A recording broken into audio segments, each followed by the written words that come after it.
Bien, buenas tardes. Bienvenidos a esta jornada que estamos realizando aquí en Chipiona, las jornadas de vino y salud. Comenzamos ayer. Ayer tuvimos la fortuna, nos acompañó María del Carmen García Parrilla, que es asesora científica del FIBIN, catedrática de Universidad de Sevilla, y Carmelo García Barroso, que es catedrático de Química Analítica, que nos hablaron del vino y la salud. Yo os voy a hablar hoy del Moscatel Chipiona en toda su amplitud, en todo su recorrido histórico. La idea es daros a conocer, a probar un poco el vino. El vino, como mejor se conoce, es probándolo, evidentemente. Pero el vino está cargado de historia. El carácter genuino y propio del vino que tenemos aquí, del vino nuestro de Chipiona, no es solamente, digamos, ese carácter genuino no es solamente el resultado de una determinada situación geográfica que puede ser Chipiona, ¿no? Sino que el carácter genuino de los vinos de Chipiona viene fundamentalmente y es consecuencia de la impronta dejada en esta tierra por culturas muy diversas. Esperemos que el móvil ya se ha apagado. Quería decir que el carácter, digamos, genuino de nuestro vino no responde a que estamos aquí en una zona privilegiada, que es Chipiona, sino que tras nuestro vino hay toda una serie, digamos, de gente, de civilizaciones que han pasado por aquí, y todas han dejado su sello, han dejado su personalidad, han dejado su impronta. Conocer la historia, como yo siempre digo, y es cierto, es conocer el vino. Si conocemos la historia, podemos valorar exactamente el vino nuestro, que es un vino milenario. Es un vino milenario y es un vino que está lleno de cultura y lleno de gente. Mirad, podríamos estar hablando perfectamente de un bimilenario, de los 2000 años de historia del vino en Chipiona. La historia de Chipiona comienza en el siglo III a.C., con una pequeña población de pescadores y productores de salazones de pescado.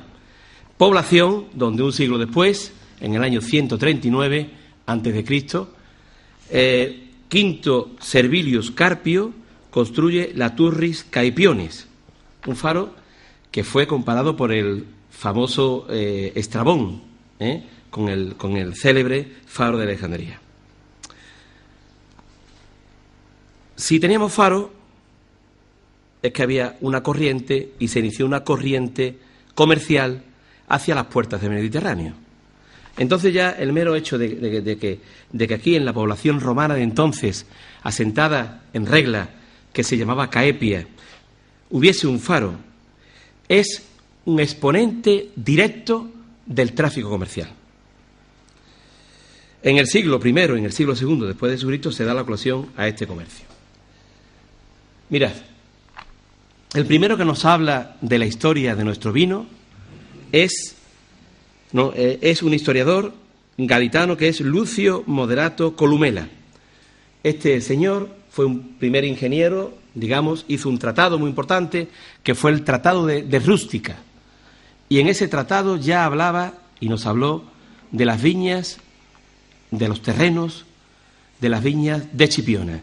Y decía concretamente, hablaba de que la tierra de cultivo vitícola propia de los vinos de Jerez, son arenas y barros. Arenas y barros que solamente se encuentran en Chipiona, no se encuentran en Jerez, no se encuentran. Sabéis que en Jerez pues, el terreno predominante es la albariza, que viene de la palabra alba, que significa caliza, ¿no? Pues ya este señor en el siglo I después de Jesucristo, en un tratado que se puede considerar como el tratado más importante agronómico de la antigüedad, ya describía perfectamente que las tierras, cómo eran las tierras de Chipiona, arenas y barros. Junto a este documento, válido y totalmente contrastable, hay otra cosa mucho más importante, que son las evidencias arqueológicas que han aparecido en Chipiona. En Chipiona, tenemos la fortuna de que apareció un alfar, el alfar del olivar, y este alfar se producía ánforas binarias y ánforas para salazones, dos mercancías muy típicas, concretamente del comercio a través del Mediterráneo de los romanos, y eso demuestra de que si había ánforas, es que había un cultivo de viña y había, digamos, pues un comercio de vino, ¿no? Entonces, junto, digamos, a este documento literario, tenemos los alfares de la villa romana del Olivar. Y también tenemos una bodega romana que apareció en Montijo, donde aparecieron numerosas ánforas también. Con lo cual significa de que todas estas ánforas, que era como la barrica, como donde se transportaba el vino, concretamente hacia las puertas del Mediterráneo, hacia Roma, pues solamente eran pensables para comercializar un vino genuino de aquí, de Chipiona, de Caepia. Pues por eso podemos decir de que podemos hablar de que ya en aquella época había un vino propio y genuino de Chipiona, y ya en esta época nuestro vino chipionero iniciaba su viaje como vino de la denominación de origen Vinum Ceretensis, que era el vino de Jerez, el vino, digamos, que viajó, conocidísimo, por todo el Imperio Romano. Evidentemente, las evidencias arqueológicas así lo demuestran. Bien, siguiendo un poquito en el tiempo, pasamos a la época árabe. La época árabe, que es verdad que la cultura y la historia árabe en Chipiona es como una asignatura pendiente, no se conoce mucho, ¿no? Lo que sí es verdad es que, bueno, los árabes tienen prohibido por el Corán beber vino. Sin embargo, esas restricciones coránicas, pues aquí no se hicieron, no se llevaron a cabo. ¿Por qué no se llevaron a cabo? Pues mirad, porque la producción de pasas, la posibilidad de producir, digamos, la uva para pasas y la obtención de alcohol con distintos fines, más también la fabricación de arrope. El arrope es un genuino invento árabe que todavía lo tenemos y que, como sabéis, consiste en coger mosto, cocerlo a baja temperatura, a una temperatura estable, y sacar de ese mosto cocido sin fermentar un líquido espeso, muy espeso, dulce, y lograr, con una fuente de calor, que normalmente solía ser madera, y una madera de pino que tardaba mucho en apagarse, pues sometiéndose, digamos, el mosto, mejor dicho, a calentamiento, se lograba la caramelización de los azúcares. Eso es el arrope. Pues eso lo inventaron los árabes. Arrope es una palabra árabe. Perdona. Un segundito. Pues bien, los árabes ciertamente no bebían vino, pero no destruyeron el cultivo de la viña en el marco de Jerez, ni tampoco en Chipiona. En el siglo XII, los primeros barcos ingleses ya fondeaban los puertos de Xeris, los puertos de Jerez, la Jerez árabe, siendo uno de ellos, sin lugar a dudas, uno de ellos el puerto de la alquería árabe de Chipiona, que es la Cruz del Mar, sin lugar a dudas. Entonces podemos pensar, y podemos no afirmar porque no tenemos documentos, pero sí podemos pensar perfectamente que esos barcos ingleses que venían a Jerez buscando el vino, digamos el Xeris, vino de Jerez, pues posiblemente llegaran al puerto, digamos, árabe de Chipiona, que es el puerto de la Cruz del Mar. Bien, dando un pequeño salto en la historia, pasamos a otra época que es la Reconquista. Una época muy interesante, porque digamos que la colonización de Chipiona se hace a través de la expansión de las viñas. En el año avanzado el siglo XV, en el día 7 de julio del año 1477, y a iniciativa del marqués de Cádiz, don Rodrigo Ponce de León, de repoblar Chipiona, se otorga Carta Puebla a Chipiona en el monasterio de Regla, entonces agustino.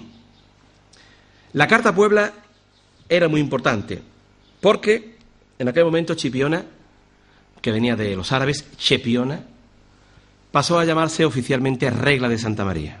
Fue reconquistada por estos ejércitos que venían del norte, sobre todo ejércitos de Castilla, de León. Fue reconquistada. Y la Carta Puebla estableció una cosa importantísima, que era, como aquí había poquísima gente, para que Chipiona se repoblase, para que se hiciese pueblo, pues se incluía en la Carta Puebla la obligación a los nuevos moradores de que plantase cada uno como mínimo 4 lanzadas de viña y una casa de 3 tijeras y medias. De forma que cuenta las crónicas que después el marqués reconocía que lo que antes eran montes y tierra yerma y despoblada, ahora con la gracia de Dios cada día se puebla y crece así en vecinos como en heredamientos, especialmente de viñas.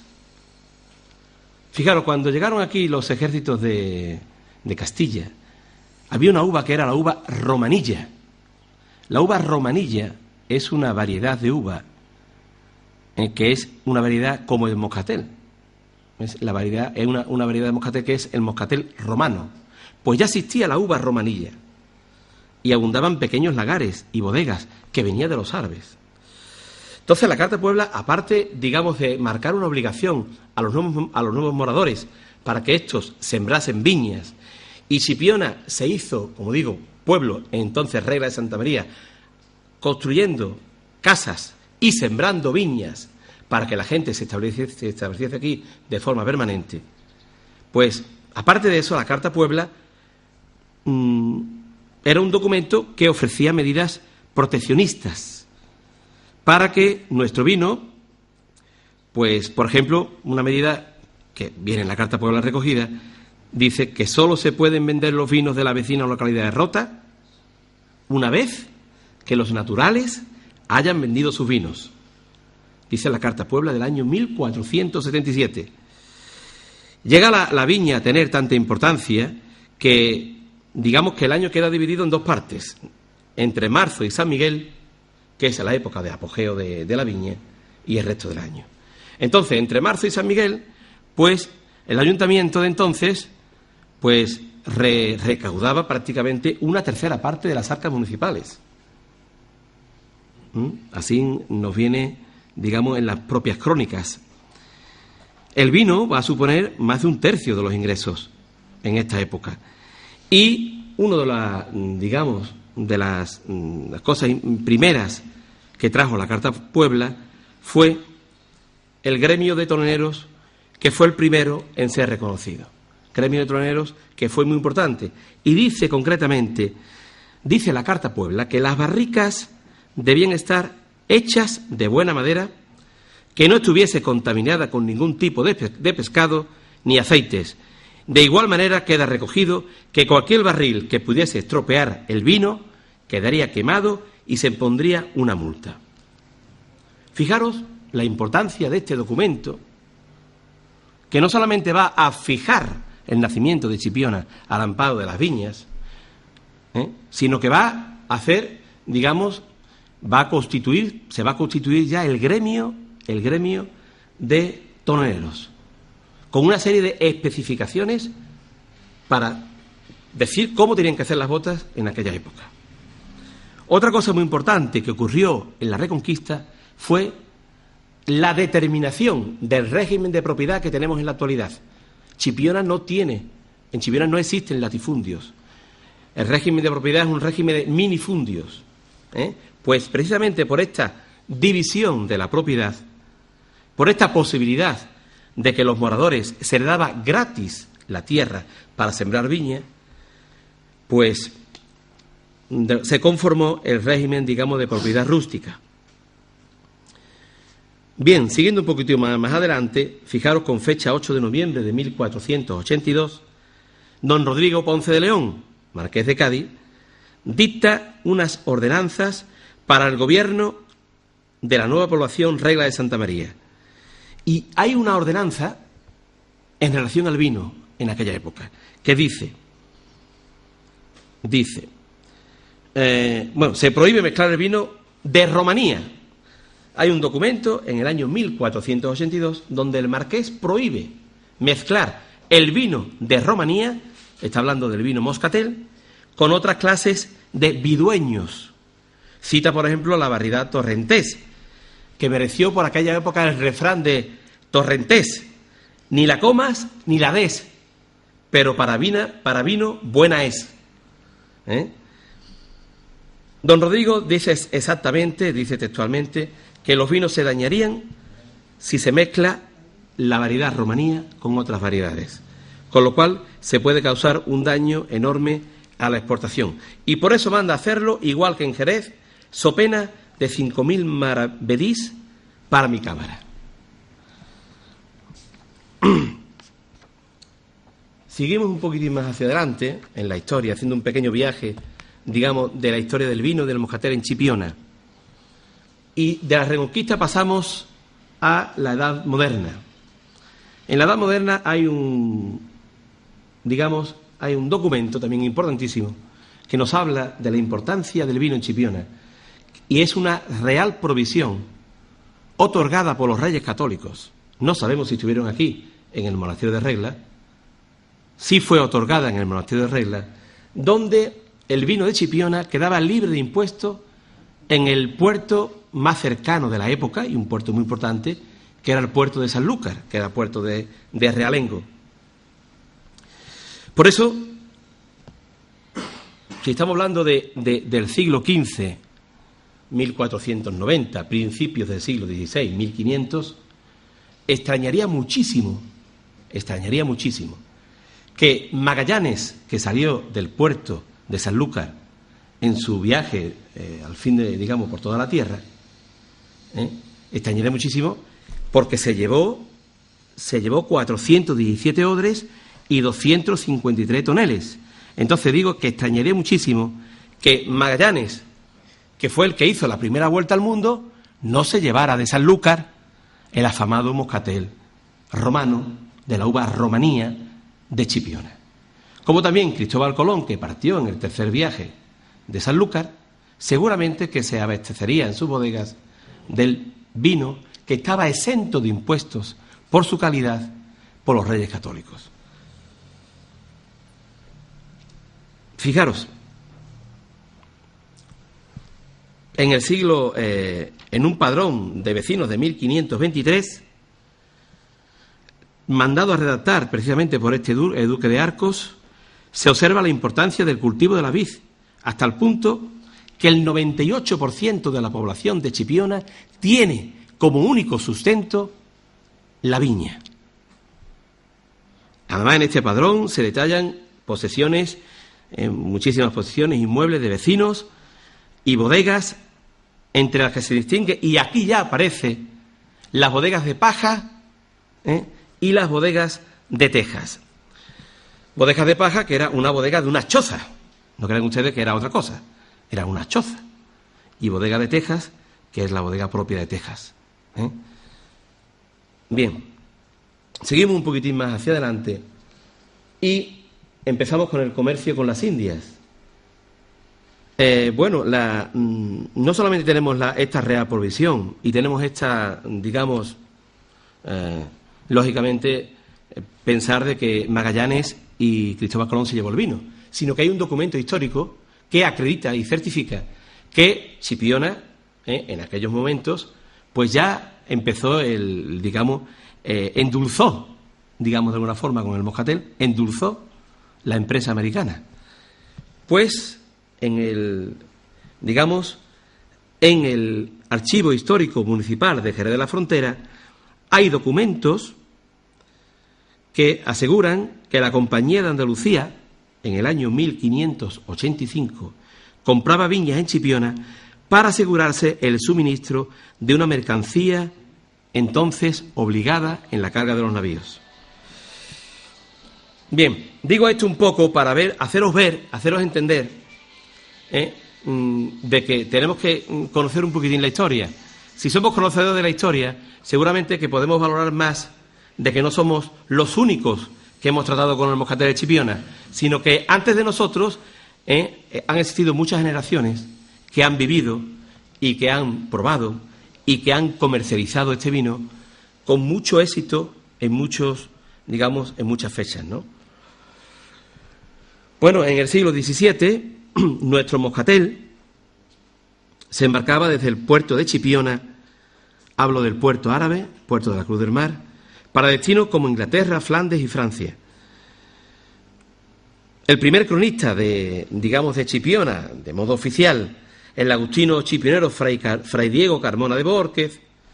Este señor era agustino y se asomaba, sus padres vivían en el castillo de Chipiona, y se asomaba al puerto de la Cruz del Mar y dijo esto. Nos narra lo siguiente en su libro Historia Sacra. Sáquese de Chipiona todos los años para embarcarse a tierras extrañas buena cantidad de vino, en particular un género del que llaman bastardo, que es vino de notable regalo por ser dulce y suave. El término bastardo es porque no había fermentado, no tiene otra connotación, solamente que no había fermentado.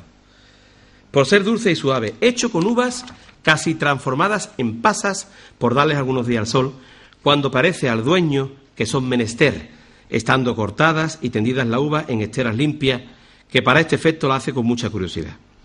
De este género de vino cargan los extranjeros para muchas partes, por ser gente que gustan del dulce, más que los españoles, y así lo pagan luego como los dueños quieren, y lo embarcan continuamente. En Flandes y en Francia lo gastan mucho, pero donde más lo aprecian y estiman es en Inglaterra, por lo cual goza la dicha villa de innumerables pagos de vinos y, por esto, de no pocas labranzas. Estamos hablando del año 1630 y tantos. Y Fray Diego de Carmona de Bórquez está hablando concretamente del moscatel de Chipiona. Mirad, avanzando un poquitín en la historia, porque hay mucho tema que quiero hoy hablaros, porque el moscatel de Chipiona es muy amplio y solamente la cultura merecería una conferencia, la elaboración otra conferencia, la crianza otra conferencia y la cultura otra conferencia. Y me piden una barbaridad. Pues el siglo XVIII todavía es más importante. ¿Por qué? Porque el comercio internacional fue poco a poco increciendo. Surgen los bandos de vendimia otorgados por el Consejo Local, por el Ayuntamiento, en el siglo XVIII. En el año 1818 queda fijada la fecha de vendimia. La presencia, digamos, de la viña llegó a tener tanta importancia que hicieron un nuevo padrón. Y es curioso que el señor que tenía que hacer la relación del padrón y que fue visitando las viñas fue el fiel arpillador Francisco Lorenzo. Se llama como yo. Este señor, pues la única misión que tenía era recibir información para luego cobrar los impuestos. El fiel arpillador. Bien, fijaros que en el siglo XVIII en Chipiona había 1010 aranzadas de viña. 1010 aranzadas de viña. No quiero decir cuántas hay hoy. Poquísimas. De moscatel, poquísimas. De moscatel estamos en 130 aranzadas. De moscatel. Teniendo en cuenta que hay un solo productor que tiene pues 22 aranzadas, que es Caballero. El resto son pequeñas parcelas de media aranzada, una aranzada y media. En aquella época, en el siglo XVIII, había en Chipiona 1010 aranzadas de viña. Surgen los bandos de vendimia y surgen las grandes bodegas. ¿Por qué surgen? Porque es verdad que la gran expansión del vino en Chipiona y la gran expansión del vino en Jerez vino como consecuencia de que los vinos de Jerez pues internacionalmente subieron de precio, fueron enormemente valorados y hubo una gran expansión. Este aumento de precio motivó que tierras que normalmente se aplicaban para otras cosas, pues se roturasen para viña. En Chipiona, por ejemplo, hubo un incremento de las tierras cultivadas de un 36,12%. Tierra calma de cereales tierra de cojumbral, tierra inútil, tierra de pinares, porque aquí los pinares llegaban hasta la playa. O sea, Chipiona entera llegaba a los pinares prácticamente hasta lo que es la playa completa, salvo el pequeño pueblo que estaba por aquí cerca, digamos, de la arquería árabe del puerto de la Cruz del Mar. Todo era pinares. Bueno, pues, fijaros la cantidad de campo que se puso de viña en aquella época. Entonces surge en Chipiona también el fenómeno de la gran bodega. Fijaros, y cuento un detalle, cuento digamos, una cosa que ha aparecido últimamente, recientemente, y que un buen amigo mío que está aquí sentado, historiador de Chipiona, pues me ha pasado. Entonces, entre esos grandes comerciantes que aparecen, podemos destacar a la compañía, que la he puesto yo aquí, Edward Linz, que era vecino del comercio de Cádiz, del que se describe en un padrón de aquella época lo siguiente. Dice, cuenta esta compañía, cuenta en Chipiona, con unas casas principales inmediatas a la parroquial de esta villa, en las cuales se hallan 5 bodegas, 2 alambiques para producir alcohol para aguardientes, alcohol para moscatel, los alambiques para producir alcohol, y una caldera para producir arropes, con todos los demás pertrechos necesarios del tráfico de vinatería, para la cual se recogen en dichas bodegas, al tiempo de la vendimia, 5.000 arrobas de mosto. Fijaros que una viña en aquella época, buena, daba 50 arrobas de mosto. De segunda calidad, daba 30 arrobas de mosto. Lo que estamos hablando de que este señor manejaba muy cerca de 200 aranzadas de viña. Esta compañía compraba, se aprovisionaba de vino en esa cantidad. Dice que se le compra a los vecinos de esta villa, cuya negociación y trato no puede ni liquidarse en cuanto a los vinos. Una vez se sacan por cuenta de la casa para depositar en Sanlúcar, otra para llevar y embarcar por su cuenta en la ciudad de Cádiz. Incluso esta compañía contaba con un apoderado aquí en Chipiona. Bueno, fue tan importante este fenómeno, digamos, esta expansión de viñedo en el siglo XVIII, donde de alguna forma, pues ya el ayuntamiento, como decía, fijaba la fecha de la vendimia y fijaba una serie de ordenanzas relativas al control del vino, que Chipiona solicitó una aduana, una aduana propia, porque había un comercio tremendo, y se solicitó una aduana en aquella época para atender y para, de alguna forma, fiscalizar todo el comercio que salía del puerto de Chipiona. Bien, seguimos un poquitín más hacia adelante y llegamos al siglo XIX, principio del siglo XX, que podemos considerar máximo esplendor. Y efectivamente el siglo XIX y el siglo XX fue el momento del máximo esplendor. Chipiona, en aquella época, siglo XIX, llegó a ser el pueblo con más densidad, no el que tenía más bodegas, no el que tenía más viñas, pero sí el que tenía más densidad de viñas y de bodegas de todos los conocidos.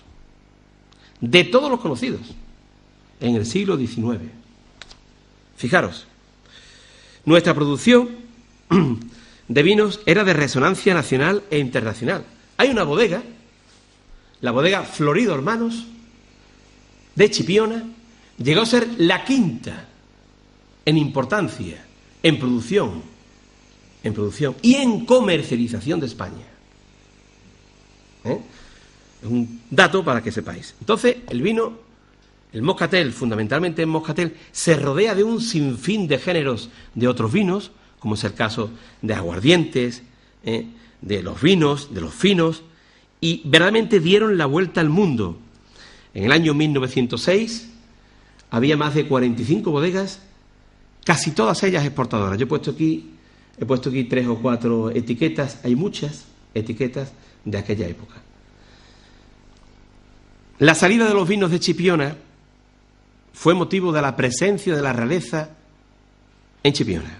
Es cierto Es cierto que Chipiona tenía y tiene un atractivo enorme con el turismo, con las playas, pero en el vino era, digamos, tan considerado el vino moscatel de Chipiona, tan considerado el vino de Chipiona, que dieron, además, iba a destinos como Jamaica, como Puerto Rico, como Canadá, por toda Europa, viajó por todo el mundo, los vinos de Chipiona, y, bueno, la realeza, pues, se hizo presente, y hay fotografías que atestiguan la presencia de la realeza para despedir, a son de tiros al vino de salvas al vino de Chipiona. Bueno, esto es importantísimo. Ya pasamos, si queréis, a una nueva época, que es la época actual. No me detengo más ahí, porque si no, no me da tiempo de terminar en 1:15. Que tengo que terminar, no me da tiempo. Hay muchos ejemplos de esta época, muchos ejemplos, muchas cosas que podemos ver, etiquetas antiguas, documentos antiguos, preciosos, que todo eso, si Dios quiere, se va a recoger en un museo que pronto se va a inaugurar. En el año 1920 hay un nuevo orden socioeconómico en España. La situación, digamos, se agudiza enormemente en la agricultura. Hay enorme, digamos, una gran escasez. Viene una época muy mala. Sin embargo, Chipiona, el Marco de Jerez y Chipiona fue ejemplo de modernización ante este nuevo orden socioeconómico que aparece en España. En esa época, en el año 1920, fue donde aparece el Sindicato Católico Agrícola y nació el Sindicato Católico Agrícola de la gente más humilde de Chipiona, como sabéis. No me detengo ahí, sigo para adelante. ¿Qué ha pasado con toda esta historia que tenemos y este bagaje tan tremendo que tenemos? ¿Qué ha pasado más o menos desde esa época para acá? Pues ha pasado algo importantísimo, ¿no? Que es que el subsuelo de Chipiona es muy rico. Es muy rico. Y la riqueza del subsuelo de Chipiona pues ha proporcionado, ante la mejor rentabilidad, otros cultivos. Otros cultivos, como fue, en primer lugar, fue el tomate, la zanahoria, la hortaliza. Por la riqueza del subsuelo, pues lógicamente si hay otros cultivos que llegaron en aquella época, a partir de los años 60, años 50, años 60, pues entre la riqueza del subsuelo, buscando una mejor rentabilidad, y por otro lado, la vorágine urbanística, de alguna forma, que entró en Chipiona a partir de los años 60 con la explosión del turismo que tuvimos aquí, pues resulta de que poco a poco se fue arrancando las viñas. La consecuencia de todo esto fue un arranque de viñas, de forma de que hoy, ahora voy a explicar lo que tenemos, si queréis lo pongo ya, no lo tengo ahí, pero hoy aproximadamente lo que queda son 140 aranzadas de viña, y 3 bodegas, de más de 100 bodegas que existían y 45 registradas en el año 1906, que eran 3 bodegas comercializadoras de vino moscatel. Pero eso no significa, ni mucho menos, que el moscatel no goce de buena salud, porque ha sido en esta época cuando se han conseguido los mejores y más importantes premios internacionales. Moscatel de Chipiona ha conseguido premios solamente pensables para vinos de autor, para vinos que puede valer una botella perfectamente 500 euros. Vinos de pagos.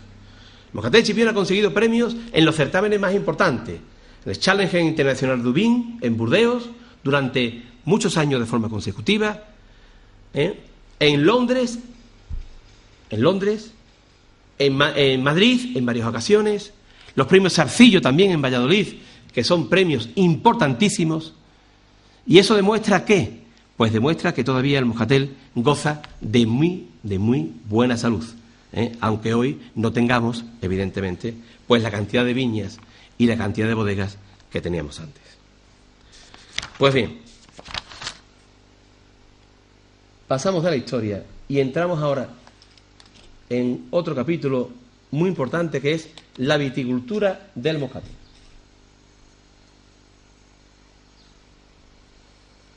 Bueno, aquí tengo la suerte de que me acompaña mucha gente de campo y vamos a hablar de la viticultura del moscatel.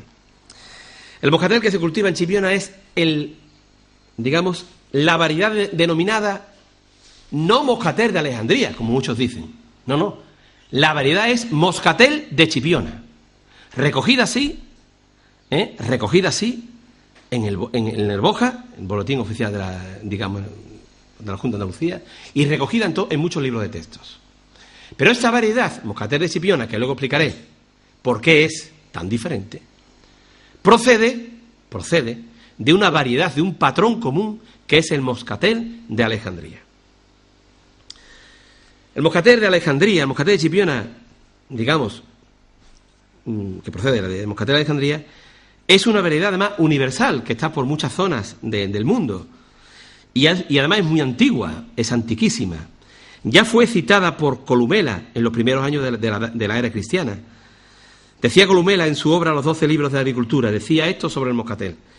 Decía: son recomendables por sus grandes cualidades las 3 especies que hay de apianas o moscateles, todas feraces y bastante idóneas para el yugo y para los árboles, pero es más generosa la que tiene los pámpanos lampinos, es decir, la nuestra.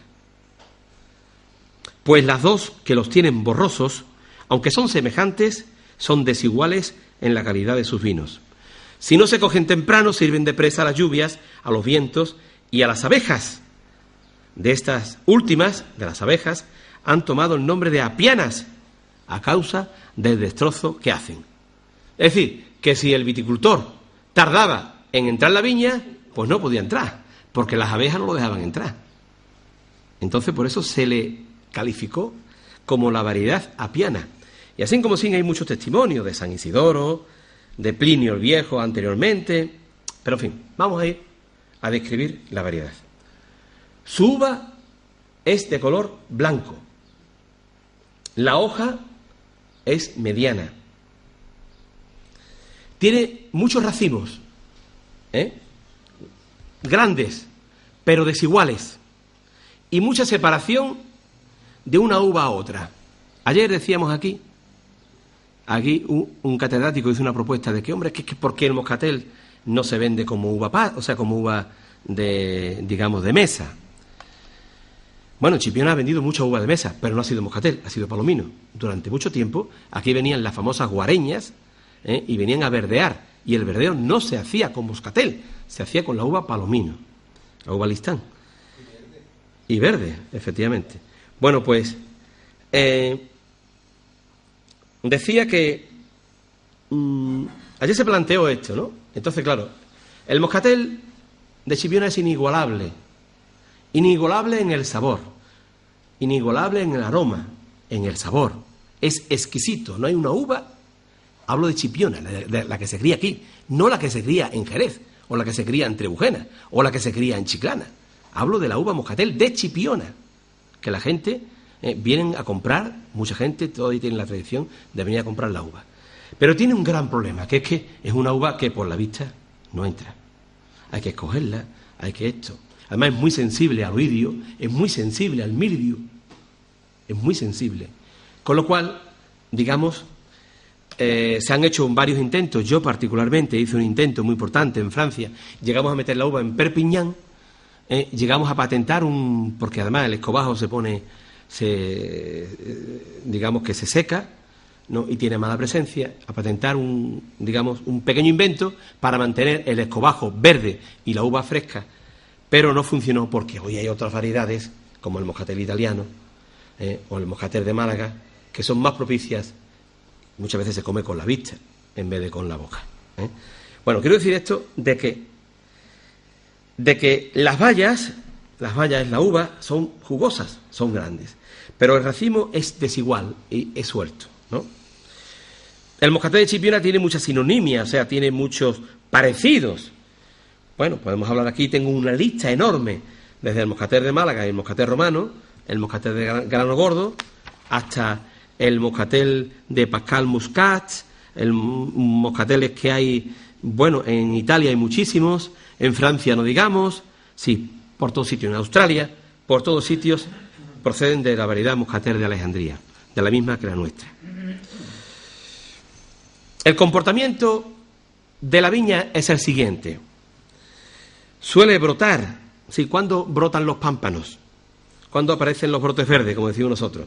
Pues suele brotar sobre el 19 de marzo, florece sobre el 18 de mayo aproximadamente,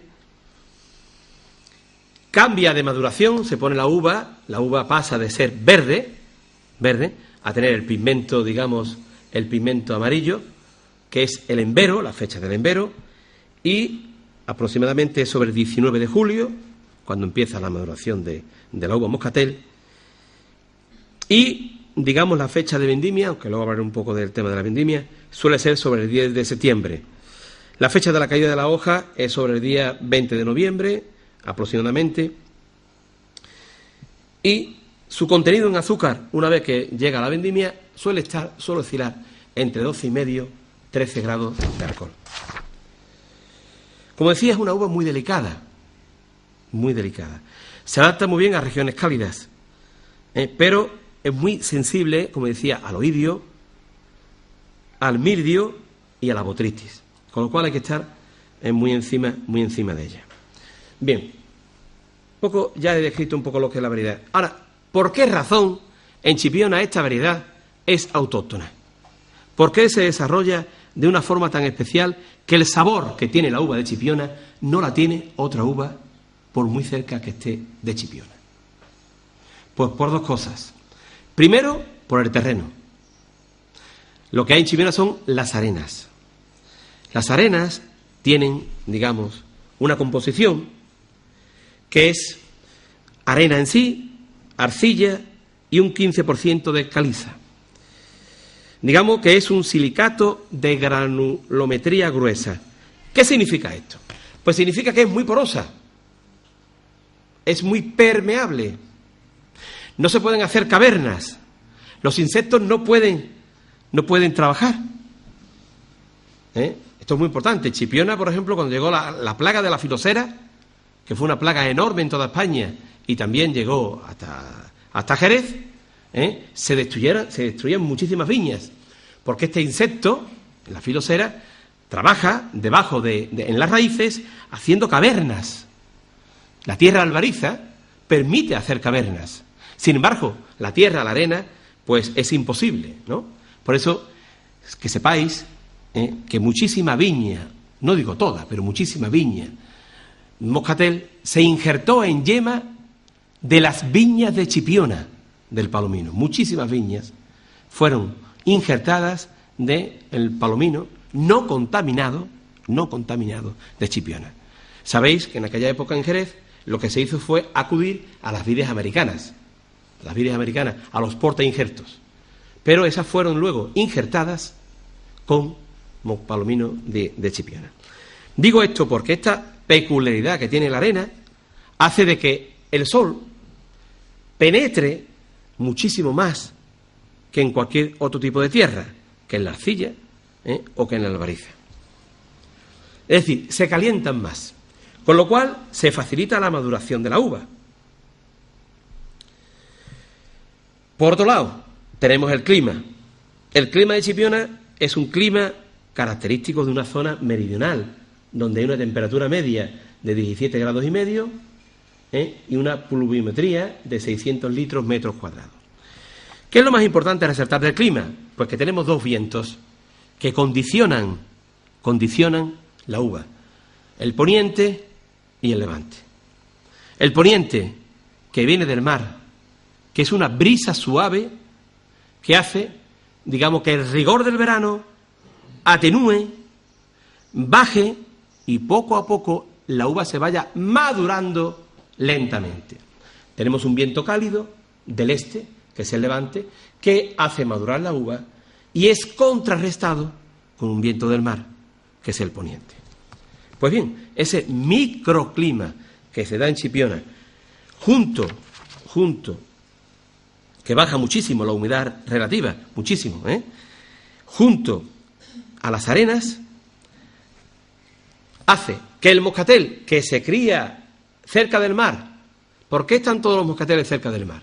¿Por qué no es igual un moscatel que está cerca del mar a un moscatel que esté en la Bulagar o que esté, sin mejorar, el que esté en la Bulagar o el que esté en otro sitio? Porque es que el moscatel necesita del mar, de la brisa del mar, para dar esa pecosidad en la uva, ese grado de maduración extraordinario. Por eso los mejores pagos de toda la vida de Dios están cerca de la playa, en Chipiona. Pues bien, esta conjunción de estos dos elementos, terreno y clima, hace que esta variedad sea singular y única y además que esté reconocida como variedad de moscatel de Chipiona. Bien, si sigo un poquitín más hacia adelante, madre mía. Bueno, pues si la carta tiene que esperar. ¿Estáis cansados? Un poquito más rápido, ¿no? Bueno, vamos a explicar un poco las faenas que se hacen en la viña, en moscatel. Bueno, hay un proceso de plantación. Aquí en Chipiona es común, digamos, plantar con planta del país. Todavía sigue siendo común.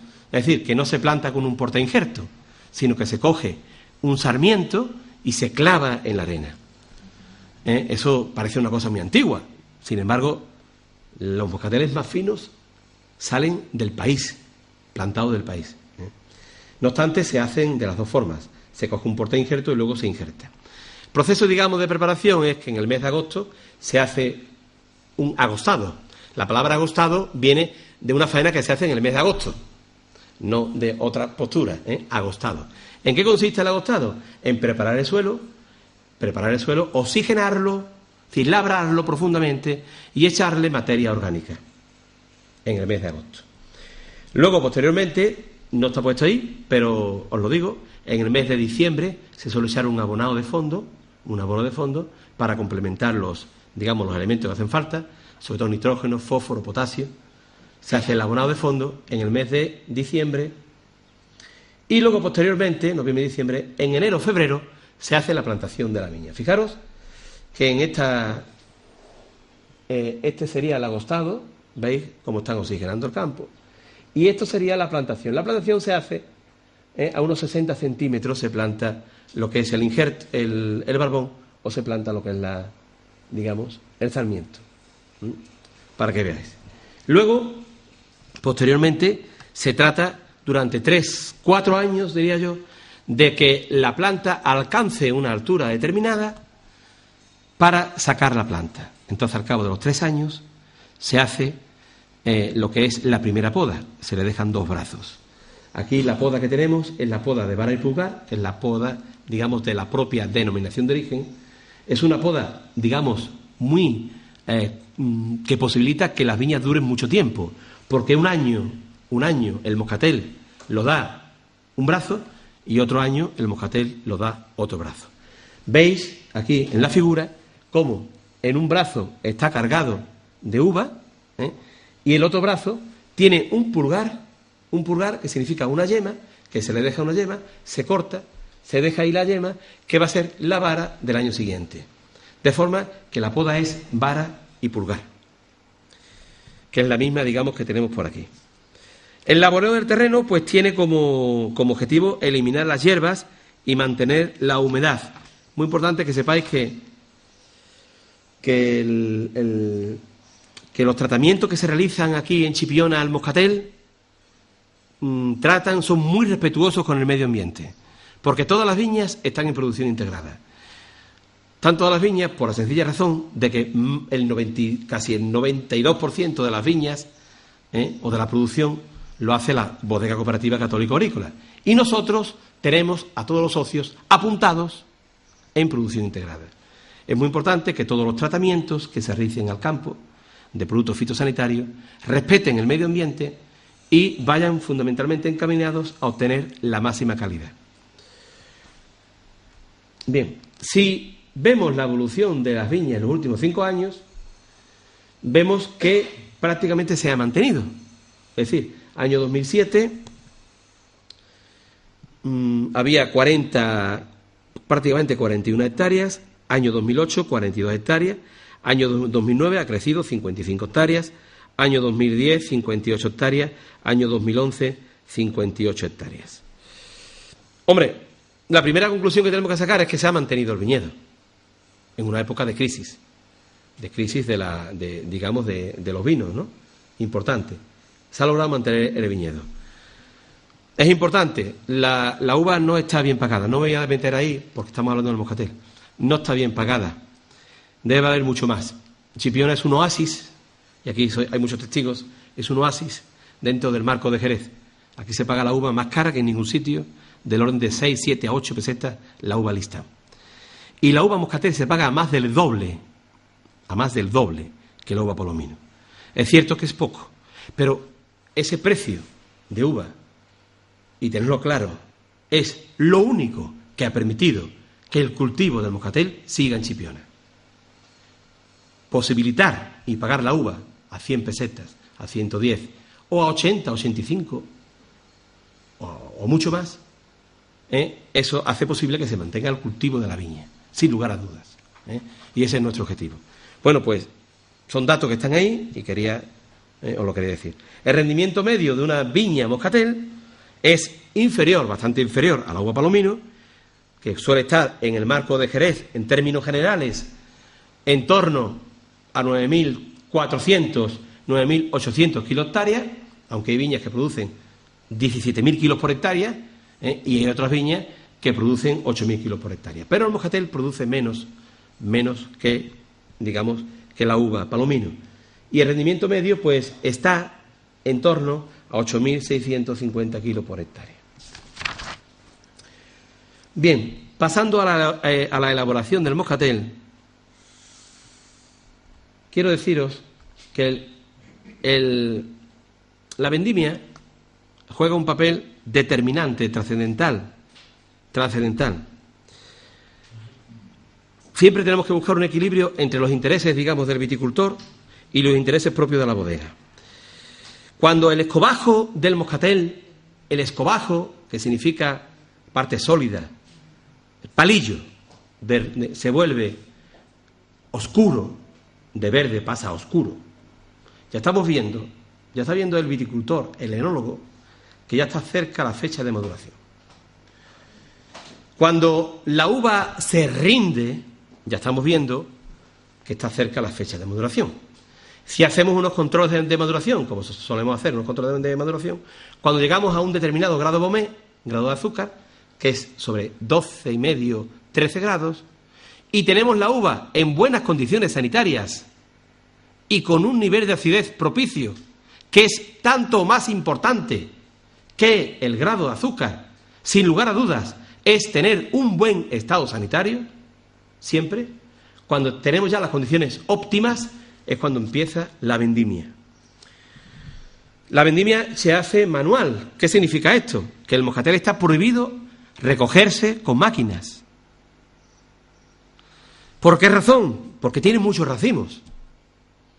Y deja muchos racimitos. La máquina no puede con esos racimitos pequeñitos. Produce muchos racimos la cepa. Entonces la vendimia se hace de forma manual, es decir, cortada a mano.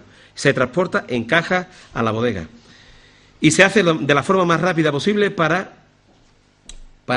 evitar que se produzcan, digamos, oxidaciones tanto en los moscateles como en la propia uva. Bien, voy a hablar un poco del prensado. Prensado de la uva quedaría para una hora. Es muy importante, porque mirad, la uva moscatel tiene un ollejo muy duro, con lo cual no es lo mismo que la uva palomino.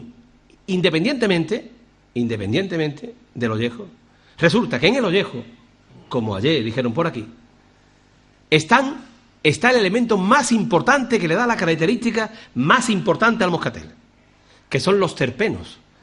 Los terpenos son compuestos moleculares, son moléculas que están en el ollejo, que hay que extraer todos lo mejor posible. ¿Para eso qué se hace? Pues se utilizan máquinas que trabajan con poca presión. Son prensas horizontales que trabajan a una presión máxima de 2 kilogramos centímetro cuadrado. De forma que son máquinas automáticas que cuando alcanza un nivel de presión, son dos platos que se van acercando, progresivamente se van acercando los platos, cuando alcanza esa presión, se para, se abre y vuelve a apretar, hasta llegar a un máximo de un 65%. Si de cada 100 kilos se obtienen máximo 65 litros. Con esto estamos asegurando, punto número 1, una buena extracción de los terpenos. Punto número 2, sacar una yema que no tenga una cantidad de polifenoles que viven fundamentalmente en las partes más sólidas de la uva. No nos interesa una carga enorme de muchos polifenoles. Entonces, bueno, eso es importantísimo porque además hay un montón de antioxidantes. Lo dejamos ahí. Entonces, es fundamental, digamos, una extracción suave. ¿Qué ocurre? Que mientras que para prensar una máquina de una uva palomino, pues dura aproximadamente 2 horas, misma cantidad, uva moscatel, dura 6 horas. Dura 6 horas. Bien.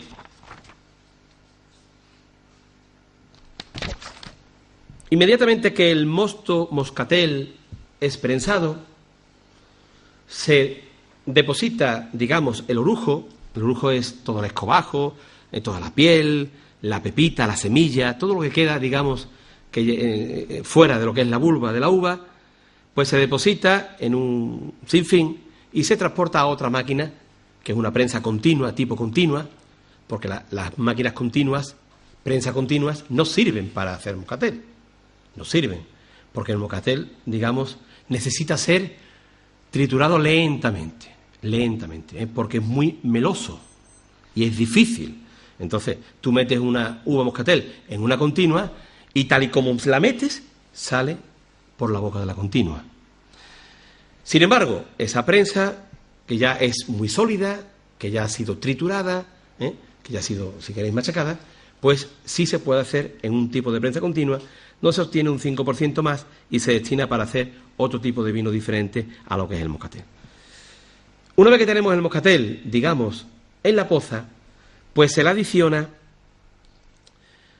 se corrige, digamos, de acidez total, de tartárico, porque, mirad, el vino es un medio ácido y necesita tener un nivel de acidez determinada.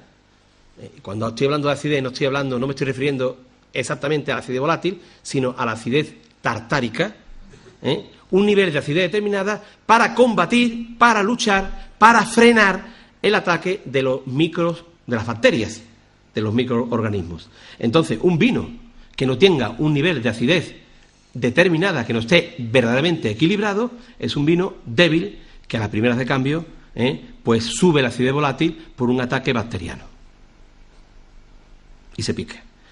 ¿Qué significa? Que todos los vinos en la zona de Jerez son corregidos con ácido tartárico, hasta llegar a un nivel de 5 gramos litro. Y después, inmediatamente después, en la misma poza, se le echa el sulfuroso, anhídrido sulfuroso, para dos cosas. Primera, para inhibir el crecimiento de las levaduras. Segunda, para que actúe como antioxidante, para evitar que el mosto moscatel se oxide, se nos pardee de color, se oxide. Y, sobre todo, para cargarnos todas las bacterias que podamos. Para eso se utiliza el sulfuroso. Bien, una vez corregido y adicionado a estas prácticas, que son prácticas habituales y mínimas que hay que hacer en cualquier sitio, pues automáticamente lo pasamos ya al tanque, digamos, al depósito que tenéis aquí, esos depósitos de acero inoxidable. En esos depósitos de acero inoxidable, pues estamos esperando la adición de alcohol. Y estamos esperando la adición de alcohol en el momento que lo determine el capataz o el enólogo. Porque mirad, el moscatel de Chipiona no es una mistela, no es un vino apagado con alcohol. No, el moscatel de Chipiona es un vino dulce natural. Vino dulce natural.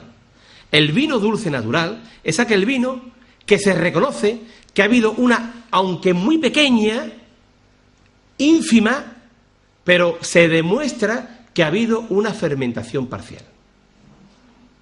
Esto ha sido una lucha de este que os habla enorme, tremenda, porque el moscatel de Chipiona no estaba reconocido en el reglamento del Consejo Regulador, ni siquiera como vino en el anterior reglamento del Consejo. ¿Por qué? Porque nunca se ha considerado un vino, sino una mistela. La consideración de vino trae consigo que no solamente existe una uva, sino que existe un vino dulce natural. Y ha traído consigo, además, digamos que la uva sea equiparable, la uva del moscatel de Chipiona sea equiparable a la uva de más categoría de la zona de denominación de origen de Jerez Cherry en estos años. Y eso, además, ha traído como consecuencia de que sea vino dulce natural. Y además, que se pueda vender con el marchamo de calidad de Jerez Cherry, porque es tanta la cantidad de premios que tiene y es tanto la cantidad de argumentos de calidad que tiene el moscatel, que es imposible, que tienen que claudicar, como han claudicado, para decir, esto es un vino dulce natural, exactamente igual que el fino, exactamente igual que la manzanilla. Y esto lo digo con todos los reaños que lo puedo decir, porque lo he vivido en primera persona. Entonces quiero decir que el moscatel es un vino dulce natural, ya está recogido en este nuevo reglamento del Consejo Regulador como vino dulce natural. Y además está recogido también en la Junta de Andalucía y en muchos sitios. Bueno, sigo hacia adelante. Bueno, pues una vez que el moscatel, digamos, es elaborado, nos hemos quedado en el tanque, una vez que se ha iniciado una mínima fermentación parcial, inmediatamente se adiciona alcohol destilado. ¿Podéis coger el móvil? No te importa, ¿vale? Digo que inmediatamente se adiciona alcohol, pero una vez que ya nos hemos asegurado de que ya hay una mínima fermentación parcial. Nada más que en el trasiego de la poza, en el llenado de la poza, que son 2 horas, más el trasiego que hay hasta el depósito, más la espera del alcohol, ya científicamente se puede demostrar de que haya habido una mínima fermentación parcial, con lo cual ya estamos considerando, pasamos de la barrera de las mistelas a los vinos dulces naturales, vinos dulces naturales. Bueno, pues se adiciona alcohol hasta 15 grados, no más. Esto ha sido también una lucha tremenda. En Chipiona toda la vida de Dios se ha puesto 18 grados. Bueno, no hace falta poner el vino 18 grados, la tendencia que estamos viendo en estos años, que la gente cada vez quiere los vinos con menos graduación alcohólica. Entonces los moscateles de Chipiona hoy se suelen poner sobre 15 grados de alcohol y aproximadamente quedan con 160 a 170 gramos litro de azúcar residual. Partimos de una uva que tiene 12,5, 13 grados de Beaumet y se queda aproximadamente en 8 de Beaumet. Eso traducido a azúcar residual, estamos hablando de 160 a 170 gramos de azúcar residual. Ya tenemos hecho el moscatel. Ahora aparece la fase, digamos, de deslío, donde en el mes de octubre pues sedimenta todas las partículas en suspensión, las lías.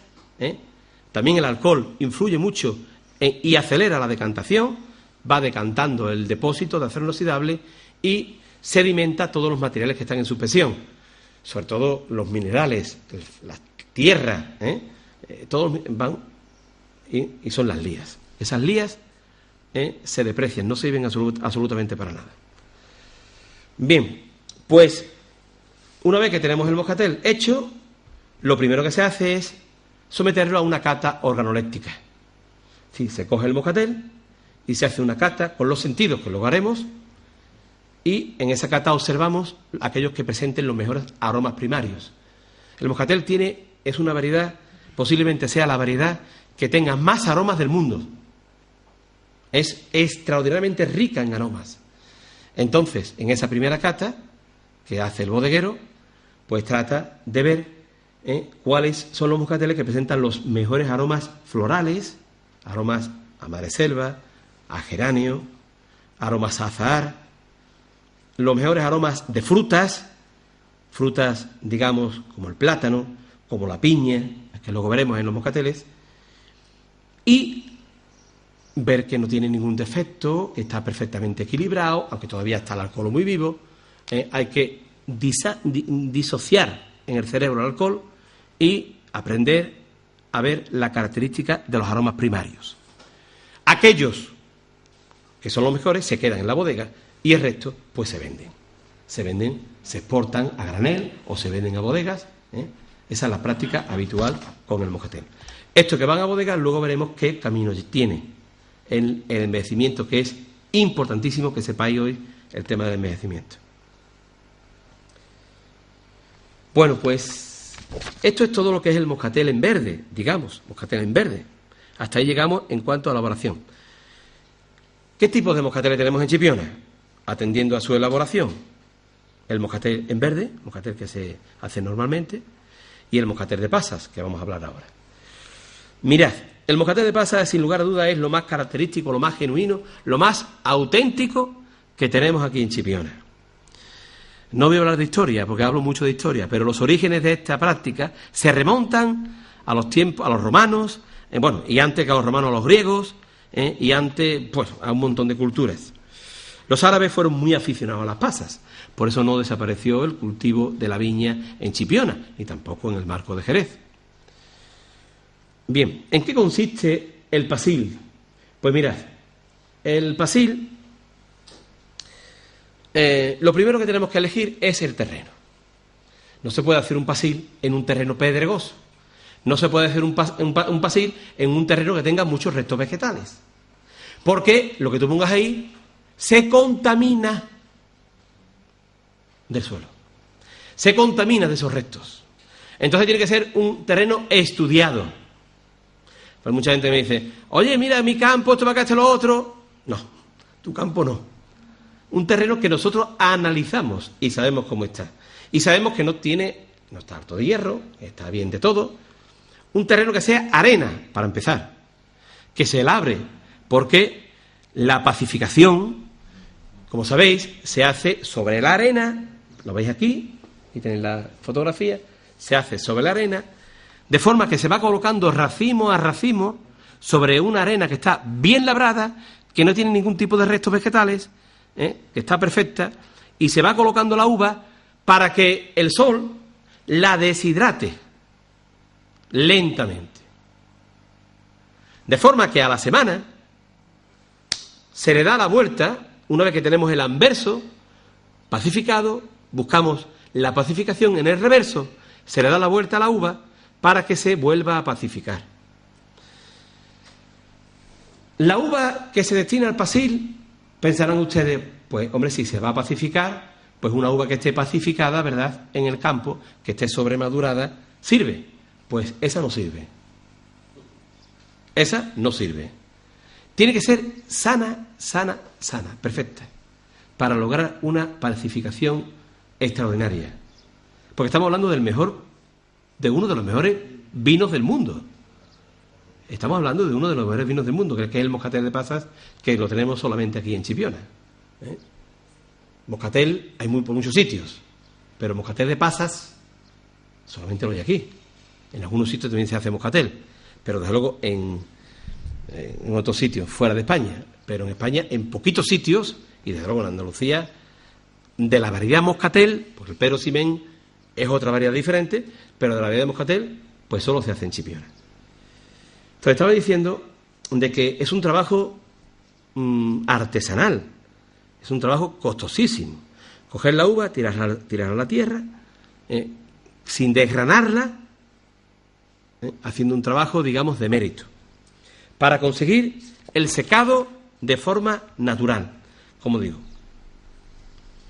Bueno, pues una vez que ya hemos visto que hemos dejado el moscatel con 12 grados y medio y ha llegado a 25 grados de azúcar, o sea, el doble, y se ha mermado en un 70%, o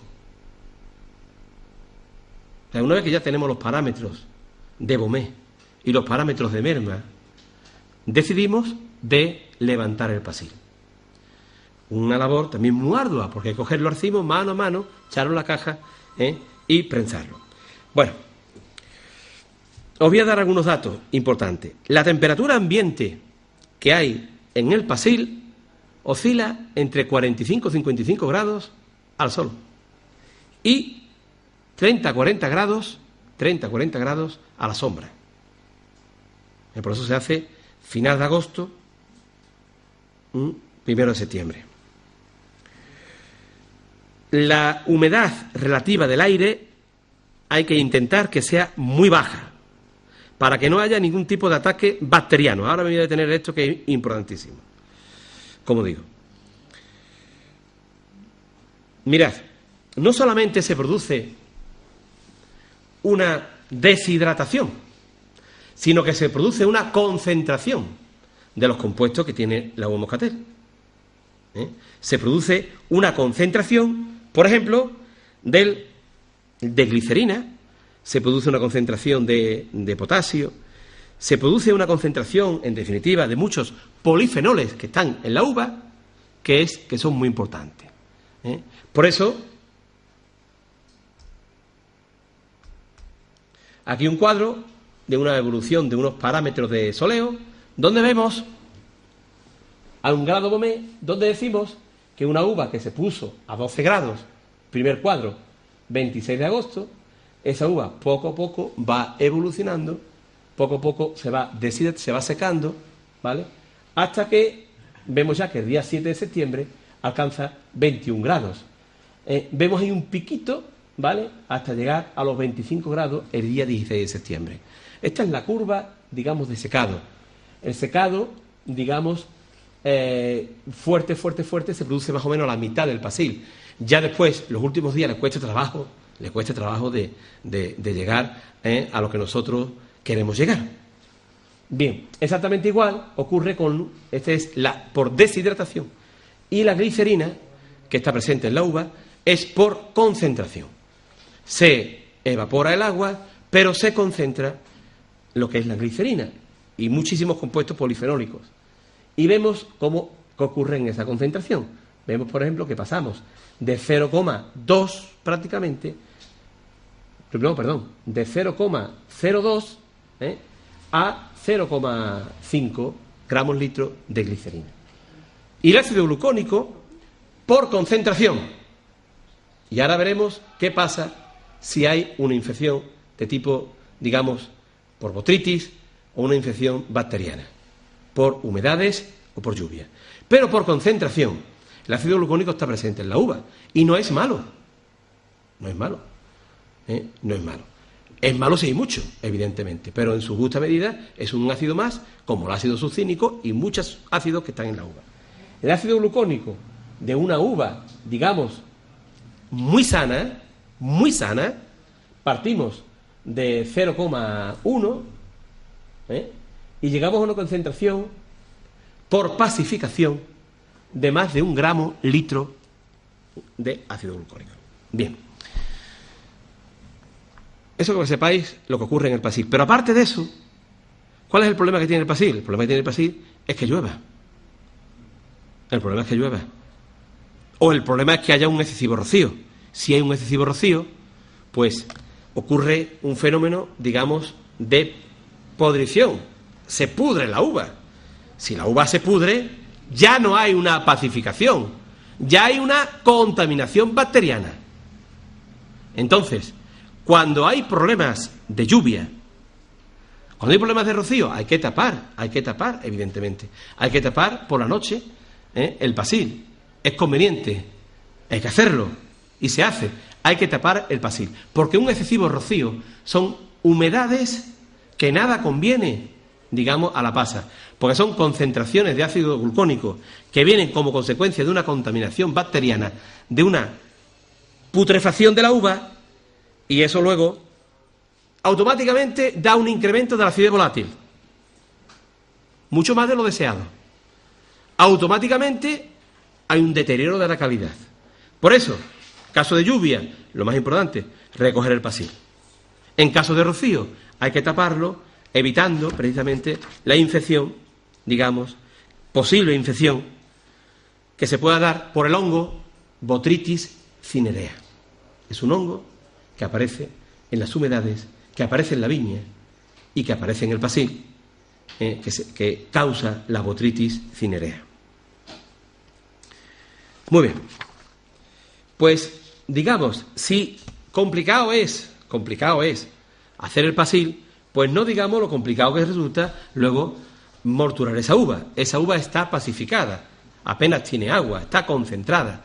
Esa uva, cuando llega a la bodega, pues lo primero que hay que hacer, como ustedes comprenderán, no se puede echar en una prensa del tirón, porque si no la prensa ¡pam!, se queda así y ya no anda.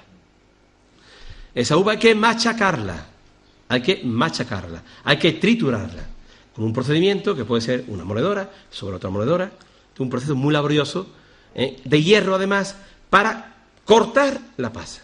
La pasa tiene que ser cortada antes de que entre en la prensa. Si antes hablábamos de una prensa horizontal, con 2 platos que se van acercando de forma paulatina hasta alcanzar una presión determinada, máxima de 2 kilocentímetros cuadrados, para obtener vinos de calidad, en la pasa estamos diciendo lo contrario. Sí, tenemos que machacar, tenemos que apretar más. Entonces, pues se llega con frecuencia a 8 kilocentímetros cuadrados de presión, que es mucha presión, Y en esa elaboración, digamos, en ese prensado de la pasa, es muy frecuente que haya que macerar. Significa que haya que coger pasa que se ha estado obteniendo, abrir la máquina y echar por encima, macerarla para hinchar lo que es el pellejo, hinchar el pellejo y obtener de nuevo más rendimiento. Si tardamos 6 horas en una máquina, en obtener, digamos, en prensar una máquina de moscatel en verde, ¿saben ustedes cuánto se tarda en una de pasas? Pues 24 horas.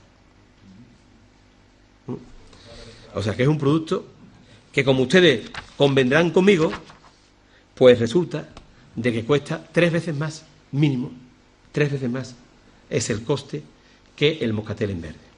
Bien, yo no veo que hemos obtenido esa pasa. Si un rendimiento normal de la pasa de la uva moscatel es de 100 kilos obtener 65, en la pasa de 100 kilos solo se obtienen 35. De esa pasa que tiene una merma del 70% en uva.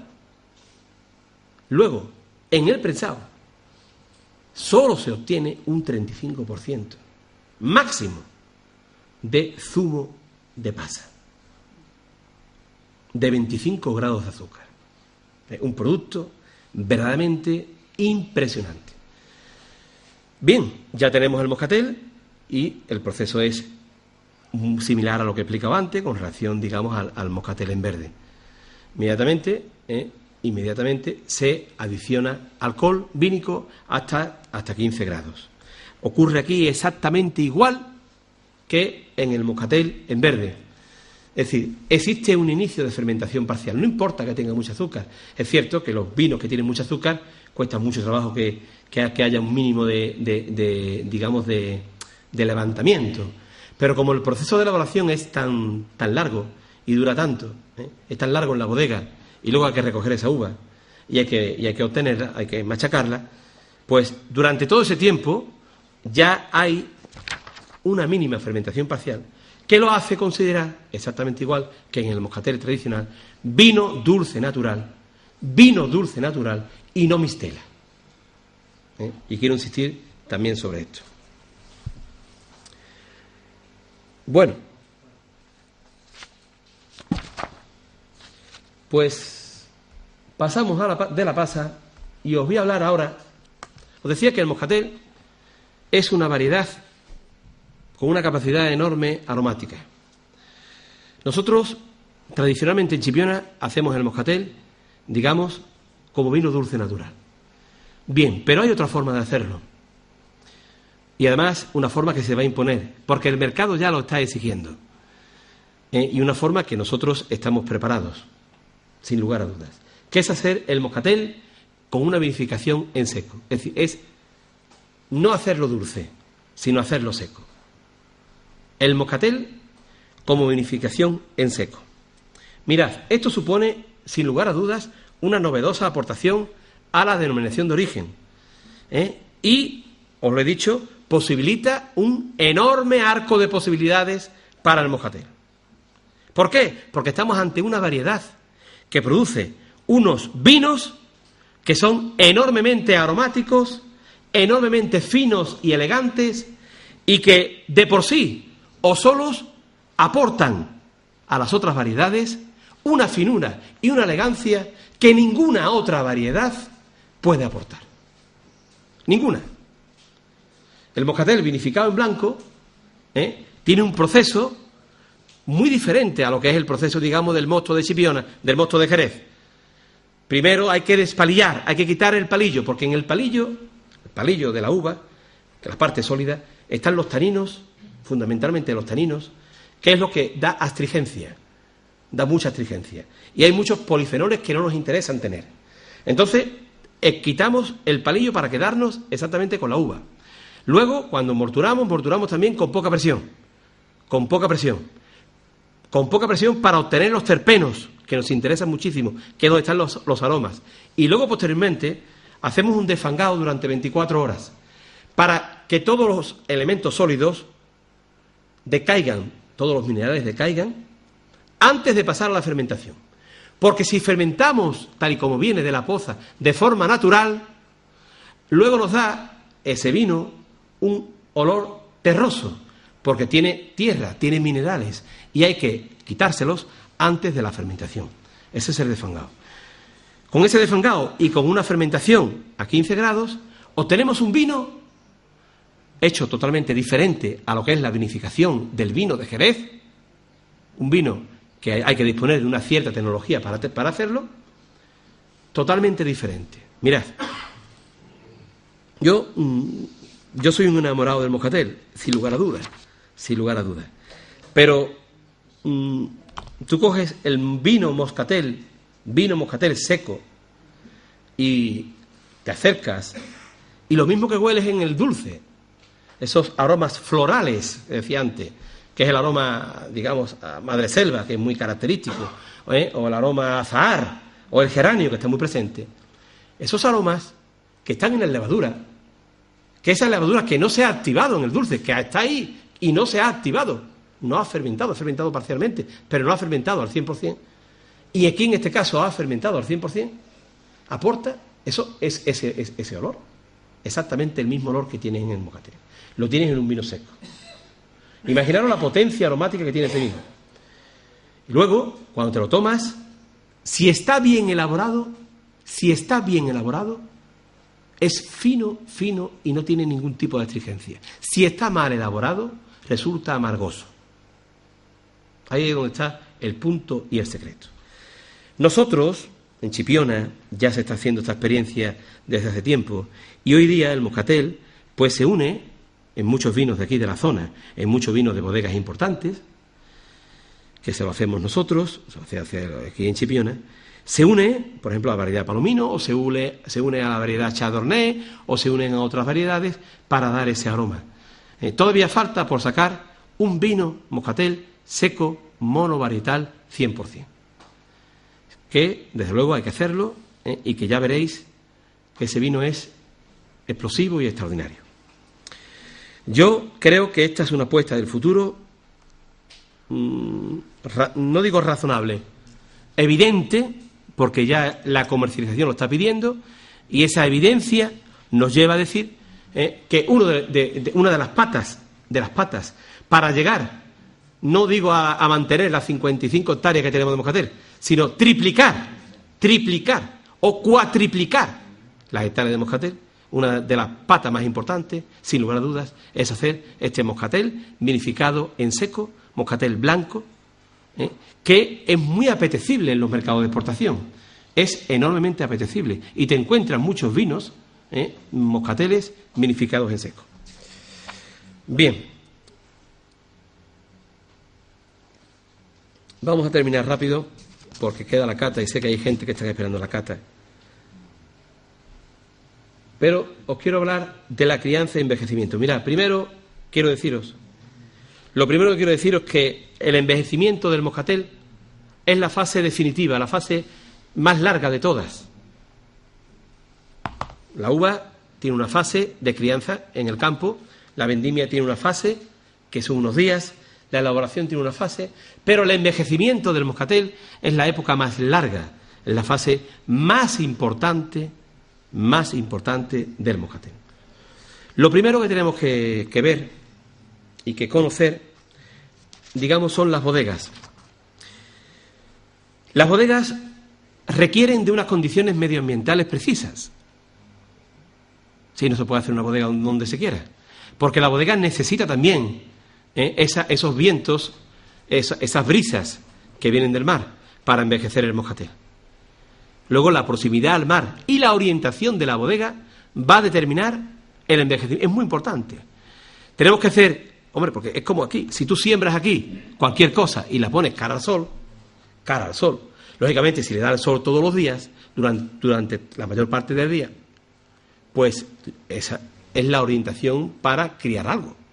Pero en la bodega no buscamos una orientación al sol, buscamos una orientación del norte al oeste. Es decir, poca luz, poco sol y cerca del mar. Eso va a determinar un envejecimiento, digamos, muy positivo y muy importante en el moscatel. Las bodegas suelen ser altas. ¿Por qué suelen ser altas? Porque el aire caliente normalmente tiende a irse hacia arriba. Entonces se hacen altas para que haya un ambiente de humedad, donde están las botas, lo suficientemente fresco para que exista un envejecimiento. Suelen ser altas por eso. Y las ventanas también suelen ser altas para captar los vientos, como digo, de poniente. Y para que haya también una continua regeneración. Normalmente las bodegas, como veis aquí, suelen estar provistas de albero, que es un material muy poroso, que se riega muchísimo para mantener unas condiciones de humedad y de poca luz. Bien, en cuanto, veis aquí, esto del aire que os estaba diciendo, las ventanas, veis aquí cómo están en la parte alta, y como ese aire caliente que naturalmente va hacia arriba, tratamos de echarlo fuera de la bodega y de tener un suelo con suficiente humedad, ¿vale? Si seguimos hacia adelante, nos encontramos ahora con otro material muy importante para el envejecimiento, que es la bota. Mirad, en Chipiona siempre los moscateles se han envejecido en roble americano o en castaño. La madera es fundamental. Ahora lo explicaremos. Es fundamental porque absorbe el agua y el alcohol. La madera absorbe el agua del vino y absorbe el alcohol. Y es fundamental porque proporciona al vino una serie de compuestos fenólicos que están en la madera, que le van a dar al vino moscatel joven una, si queréis, una vuelta totalmente diferente. El moscatel se va a rodear en la bota en un mundo protegido, donde poco a poco la madera le va a ceder una serie de compuestos y el vino se va a equilibrar. Lo primero que se equilibra es el alcohol, que procede de la vendimia, que procede de la elaboración, y que durante el tiempo de envejecimiento se va mezclando, se va casando con el vino. Eso es lo primero. Luego explicaré un poquitín más. La bota se le deja un vacío de dos arrobas para el envejecimiento. Es decir, la bota no se llena hasta arriba. Se deja un vacío. ¿Para qué se deja ese vacío? Para que haya una cámara de oxígeno. Porque esa cámara de oxígeno va a producir en el interior de la bota un proceso de oxidación. Es decir, la bota parece que es algo que es totalmente impermeable. Sin embargo, es permeable. ¿Qué significa? Que hay una transpiración. Es decir, el vino respira. ¿Por qué cuando tú pasas por una bodega, o cuántas veces nosotros hemos pasado por una bodega, por una calle, y hemos dicho, allí una bodega, esto huele a bodega? Porque las botas respiran. El vino respira. ¿Por dónde respira el vino si está tapada?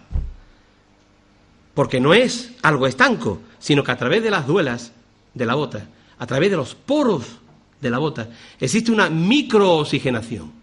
De forma que en el envejecimiento del vino está chupando agua, está chupando alcohol y lo está devolviendo fuera. Hay una transpiración. Esto que veis aquí. Una transpiración fundamentalmente de agua, pero también de alcohol. Y como consecuencia de esa transpiración de la bota, como consecuencia de que hay, digamos, la bota respira, la bota, hay un fenómeno que es lo que le da el carácter de envejecimiento. Es decir, por un lado se está evaporando el agua, se está evaporando el etanol, se está evaporando una serie de compuestos, y por otro lado hay un fenómeno de concentración. Hay una concentración de compuestos. Y hay una oxidación con la parte superior del oxígeno del aire que está en la bota. Entonces, con la transpiración y con la oxidación del vino, aparece, digamos, unos aromas diferentes. En primer lugar, en el envejecimiento del vino, lo primero que aparece son aromas a madera. Inicialmente no tiene madera. ¿Dónde coge la madera? La coge en la bota. Son compuestos fenólicos. Aparece vainilla, aparece cacao, aparece aromas a chocolate, que son aromas propios, compuestos fenólicos del roble y también del castaño, que cede la madera al vino y que va cambiando diametralmente, va cambiando a ese vino joven, a ese moscatel joven, y lo va envejeciendo. Pero no solamente hay un fenómeno, digamos, de transpiración. Perdón, un fenómeno, eso es, un fenómeno de transpiración. Sino que hay un fenómeno de concentración. Y en ese fenómeno de concentración se evapora parte, digamos, del agua y se concentra en una serie de elementos. Esa concentración de elementos que se producen en el interior de la bota da lugar a que aparezcan aromas que no tenían un principio el moscatel, como son los aromas a frutos secos, aromas a avellana, aromas a nuez, aromas diferentes como consecuencia, digamos, de la oxidación y de la transpiración.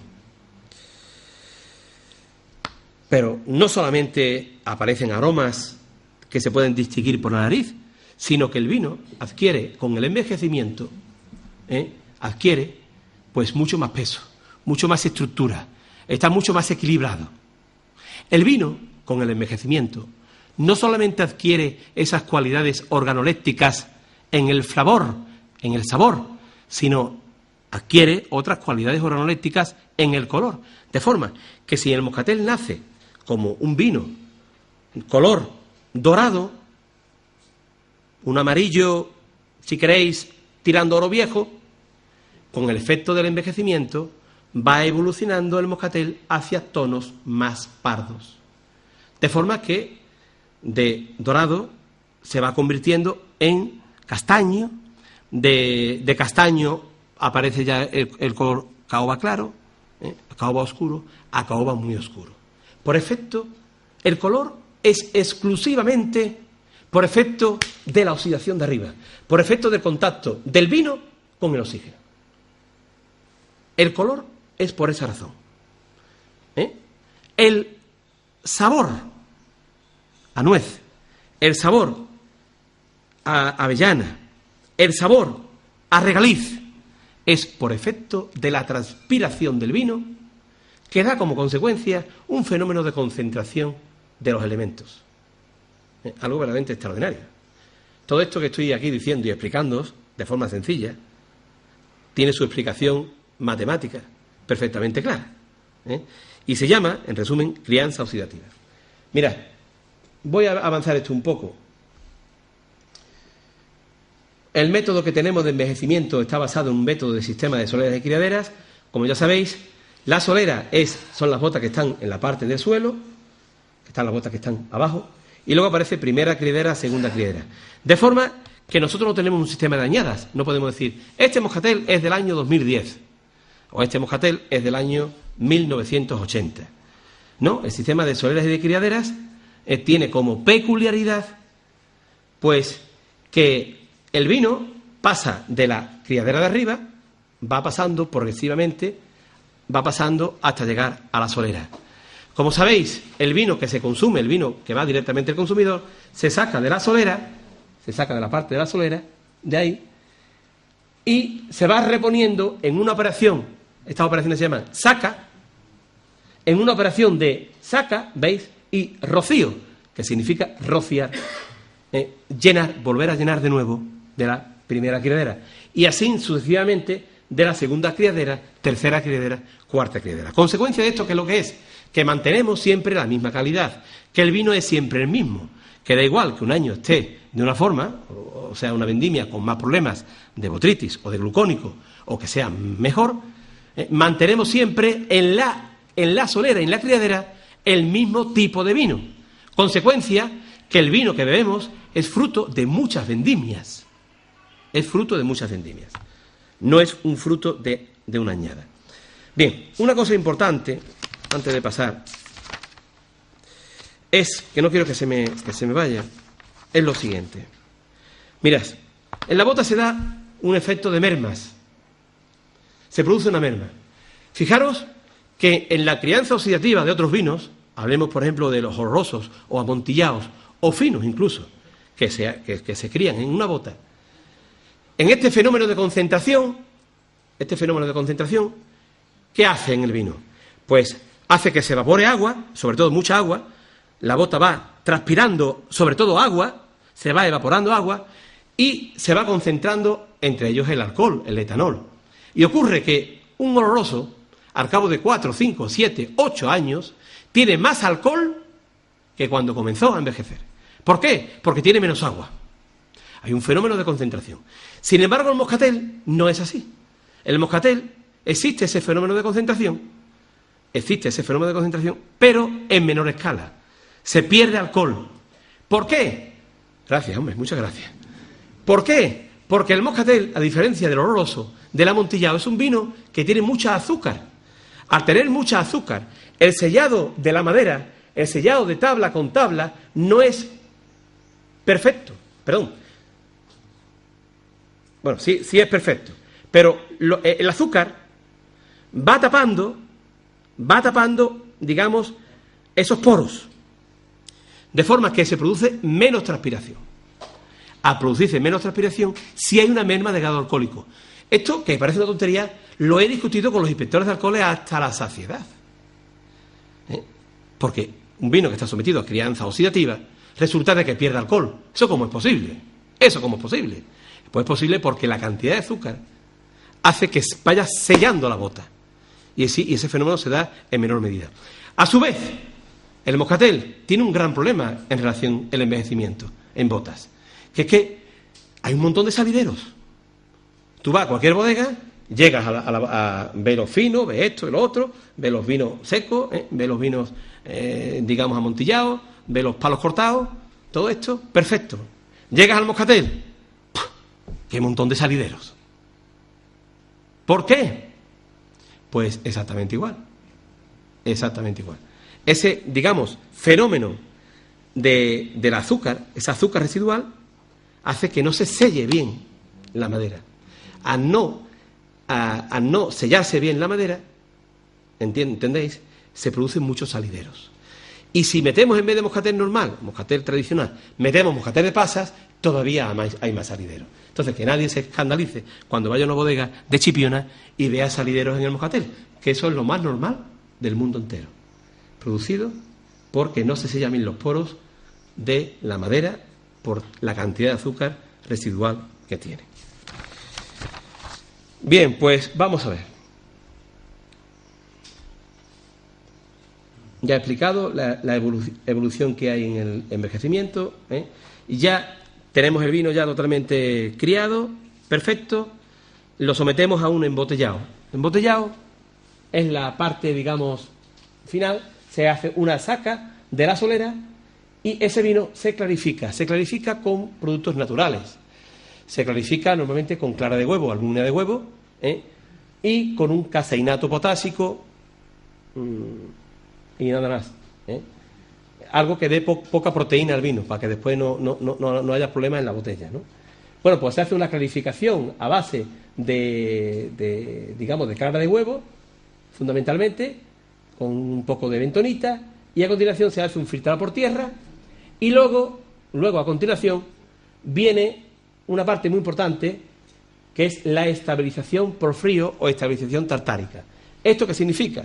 Significa que el vino, en la bota, ustedes saben que en la bota se produce la caída continua de los bitartratos potásicos, de las sales. Son levaduras que van cayendo, sales que van cayendo, que dan lugar a las cabezuelas en la bota. Bien, ese proceso que se da en la bota no queremos que se dé en la botella. ¿Cómo lo hacemos? Sometemos al vino a una cantidad de frío enorme para que se produzca esa precipitación de forma industrial de esas sales, de sus bitartratos potásicos, los eliminamos previamente y luego ya lo embotellamos totalmente, digamos, sin presencia de levaduras ni presencia de bacterias, que se hace ya el embotellado. Muy bien, pues seguimos un poco más adelante para deciros diversidad de moscateles que tenemos. Insistir de nuevo que el moscatel no es una mistela, es un vino dulce natural, por las razones tan obvias que os he dado, y que hay solamente dos tipos de moscateles. Luego, dentro de esos tipos puede haber muchos, pero más que hay dos tipos de moscateles: moscatel de uva fresca y moscatel de pasas. El moscatel de uva fresca, pues lo vemos aquí. Aquí tenemos el moscatel dorado, ¿veis? Que tiene un color, digamos, castaño. Moscatel oscuro, que es igual que el dorado, pero con adición de arrope. Moscatel selecto, especial o reserva, que es ese que está aquí, que tiene un color, digamos, más de caoba. Y moscatel de pasas. Moscatel oscuro es el moscatel dorado, que está normalmente envejecido 2 años en barricas de roble o en castaño, que aquí he utilizado mucho el castaño. Normalmente son 2 años para lograr ese color dorado, porque el moscatel no nace blanco, no nace verde, pero nace color amarillo tirando a oro, es un color amarillo. Aquí ya, tras 2 años, básicamente se nos transforma en un color de oro viejo, que es el moscatel, digamos, dorado. Bien, el arrope es una práctica de los árabes que yo explicaba antes, ya os he explicado, digamos, cómo se hacía esa práctica, heredada de los árabes aquí en Chipiona. No se hace en Jerez, no hay nadie que haga arrope en Jerez, se hace fuera de Jerez. Aquí sí lo hacemos nosotros. Nosotros es un proyecto de I+D más I más C. Investigación, desarrollo, innovación y comercialización. Es un proyecto que estamos haciendo.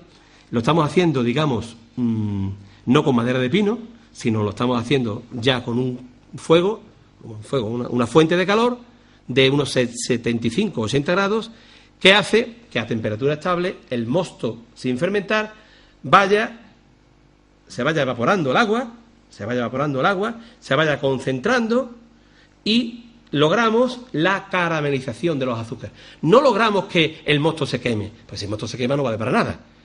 Tiene que estar hecho caramelo. Eso se logra con una temperatura estable y con quitar continuamente la espuma. Bien, ese arrope luego se mezcla con un vino joven o un oloroso y hacemos el vino de color.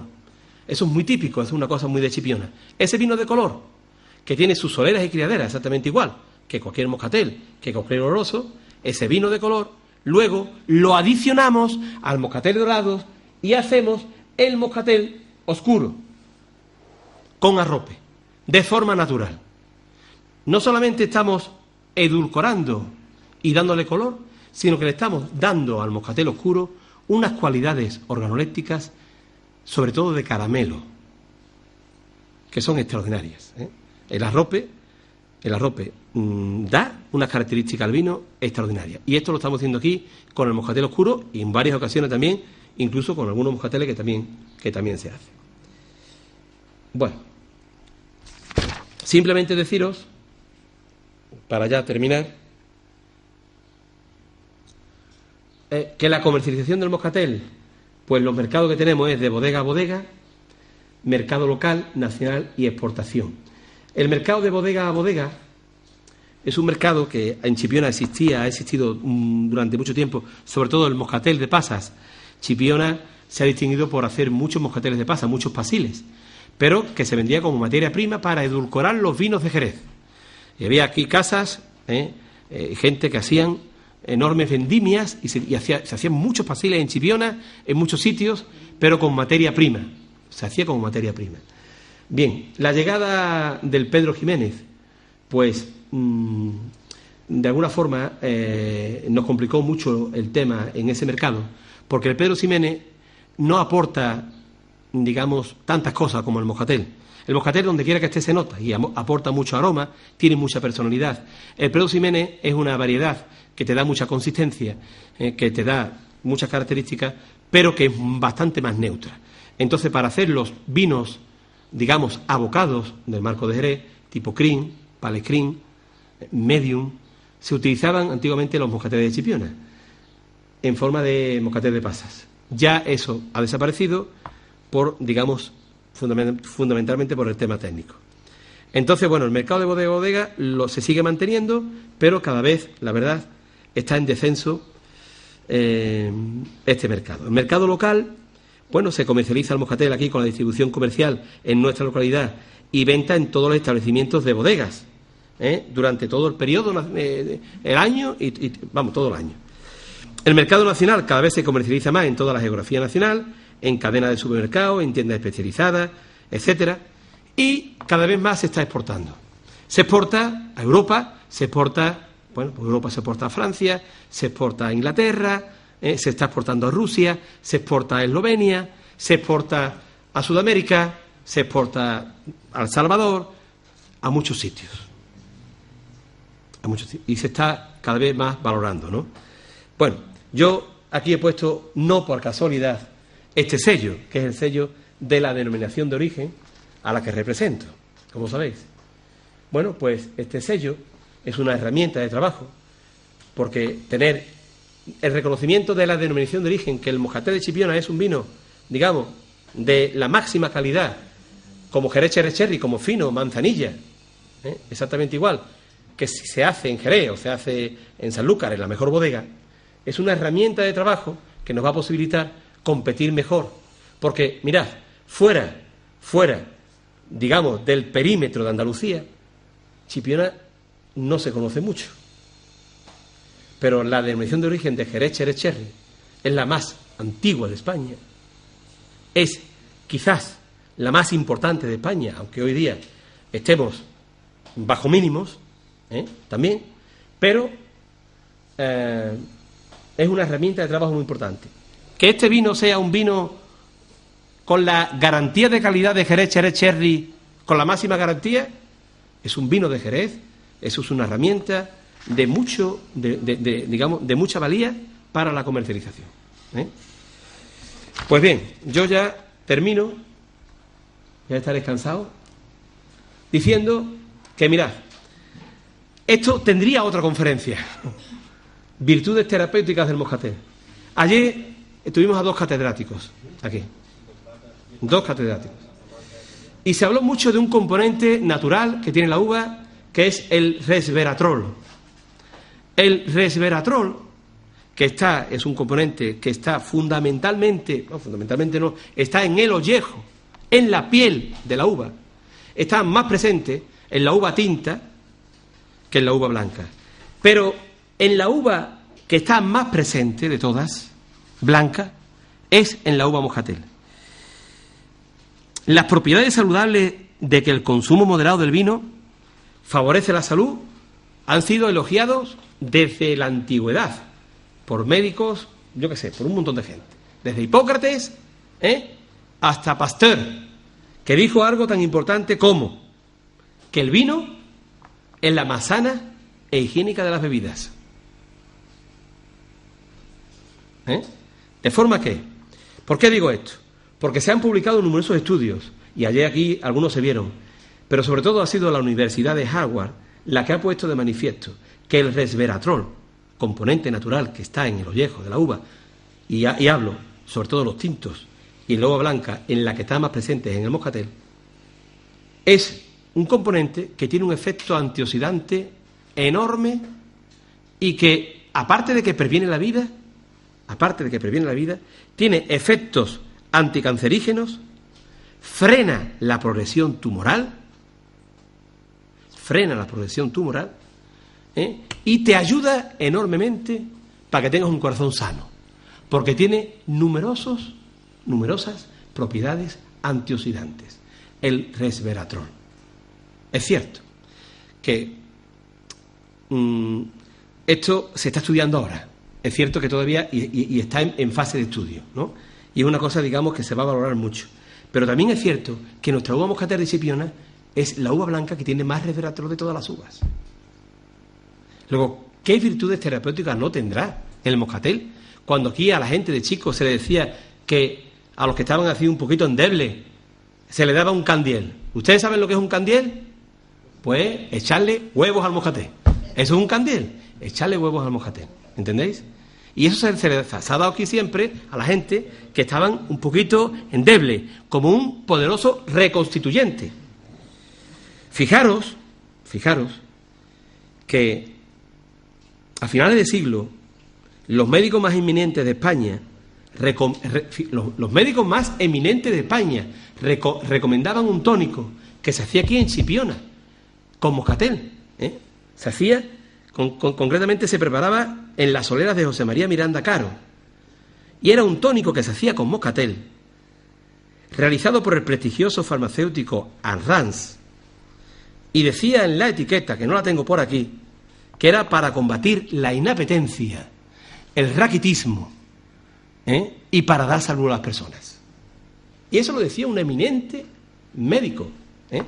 Hay otra cita importantísima, que es otro doctor, don Pedro Ramón y Cajal, que tras realizar un análisis a unas muestras de vino de moscatel de Chipiona, concretamente fue el vino Quina y el vino Faraón de Florido Hermanos, este hombre dijo lo siguiente.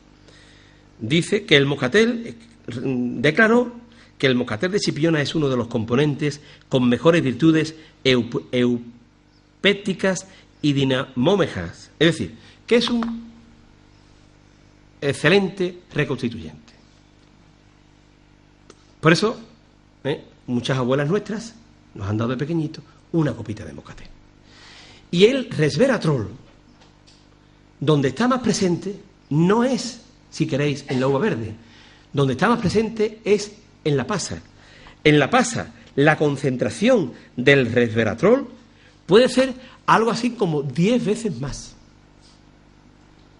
Por la propia concentración de los polifenoles de la uva, hace que tenga más resveratrol. Entonces, eso es un dato importantísimo para que sepáis que el moscatel, bebido con moderación, es una bebida sana y extraordinaria.